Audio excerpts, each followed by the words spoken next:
ಏನೋ ನಿನ್ ಪರ್ಮಿಷನ್ ಇಲ್ಲದೆ ಒಂದ್ ಸಣ್ಣ ನೀನು ತೊಂಬರಕ್ಕಾಗಲ್ಲ ಅಂದಿಯಂತೆ. ಏಯ್ ಕೇಳಿರೋತಿದ್ದೀನಿ ನೋಡ್ತಿದ್ಯಾ? ತರೋದಲ್ಲ, ಆಮೇಲೆ ಫಸ್ಟ್ ಫ್ರೇಮ್ ಎಂಟ್ರಿ ಆಗಲಿ.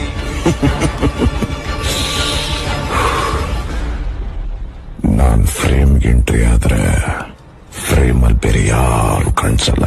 ಹಿಂಗೆ ಮೇಂಟೈನ್ ಮಾಡೋ, ಅದು ಅವನಿಗೂ ಒಳ್ಳೇದು, ನಿನಗೂ ಒಳ್ಳೇದು. ಹಾ okay uncle, good night. Strict officer. ಅವನು ಅರ್ಜುನ್ ಅಂದ್ರೆ ನೀನು? ಜನಗಳ ಪ್ರಾಣ ಉಳಿಸೋದಕ್ಕೆ ಕಷ್ಟಪಡೋ ಹೀರೋ ಅವನು. ಹೀರೋಗೆ ಕಷ್ಟಪಡೋ ವಿಲನ್.